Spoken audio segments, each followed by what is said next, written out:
Okay, who wants to get us underway? Nazar, we go.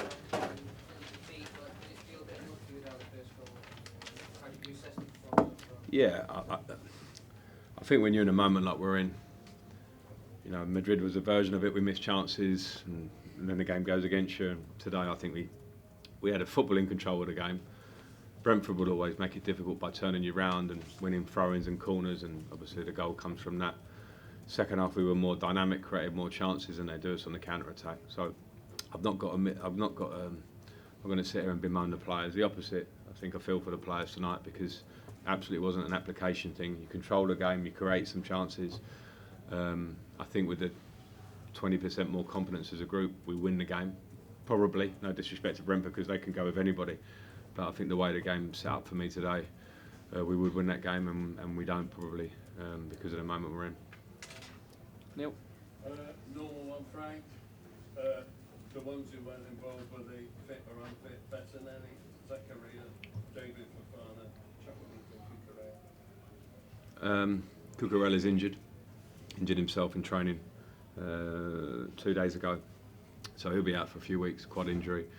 Bettinelli injured, recovering, and the others not in the squad. In the starting lineup, there were 10 goals this season in the league. In the Brentford centre forward, there were 19 goals.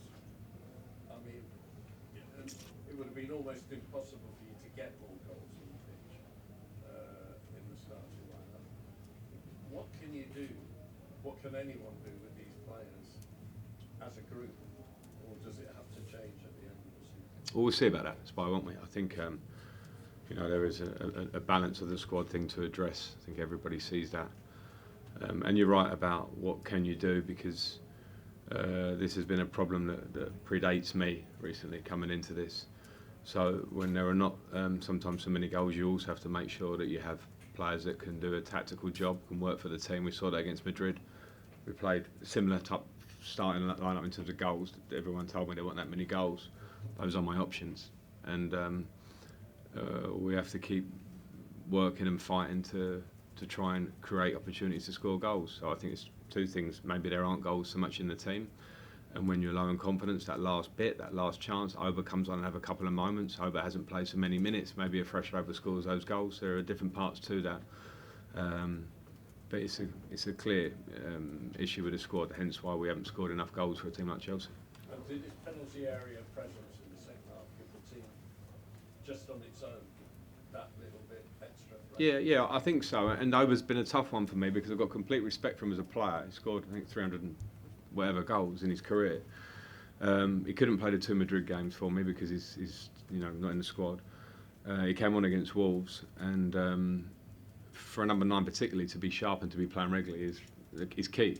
So to see him train when we haven't had big minutes to train in the last few days, I've seen him be able to train. So he was in my thinking for today anyway. And yeah, he certainly has the profile of a number 9. And we don't have that elsewhere in the squad. So I did see a difference in that term. Liam?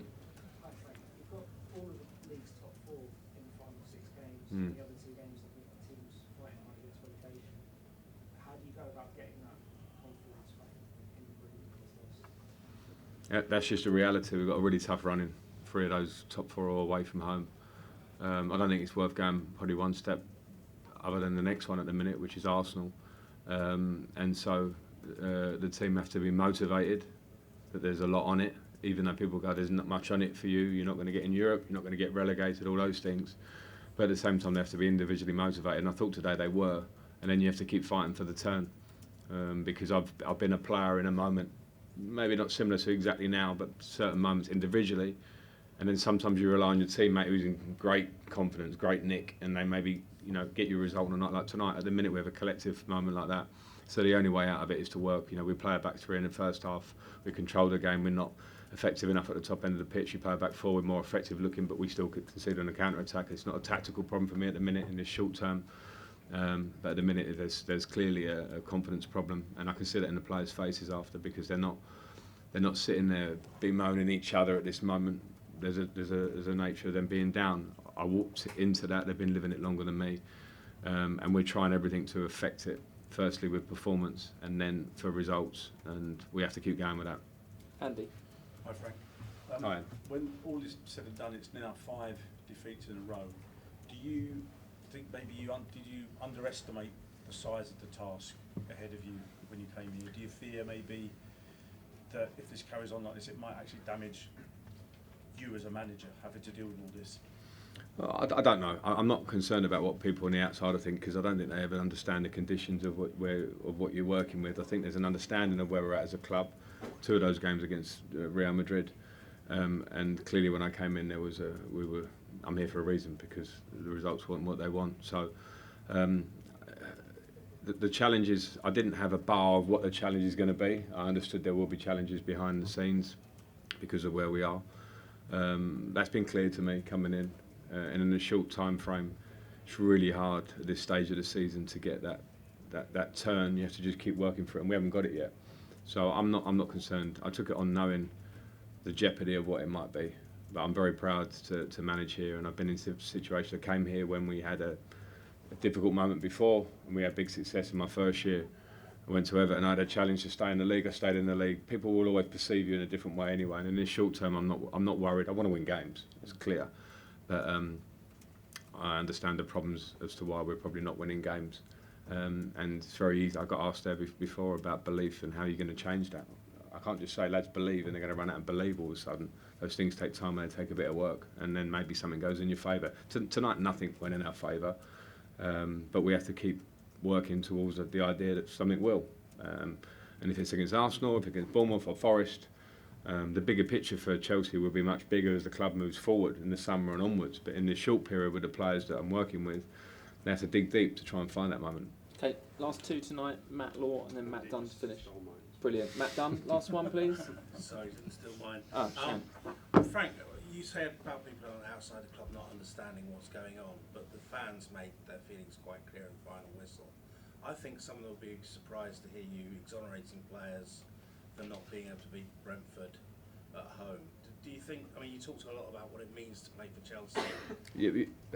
Have you not watched Brentford in the last 2 or 3 seasons? I mean, have you watched Brentford go and win at Man City earlier in the season? It's not. I can't sit here and exonerate my. Yeah, sorry, Frank. What I'm saying is we've all watched Chelsea over the last two decades. Yeah. You've talked about getting that feeling of Chelsea back again.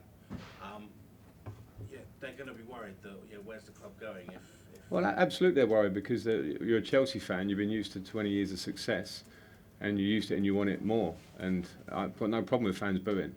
I'm not sitting here to go against the fans and say, don't boo the players. That you're throwing that question out there. Absolutely not. I'll defend the players because I know that they're young lads who want to do well. Is there an issue with confidence? Yeah. Is there an issue with the balance of the squad? Maybe yeah.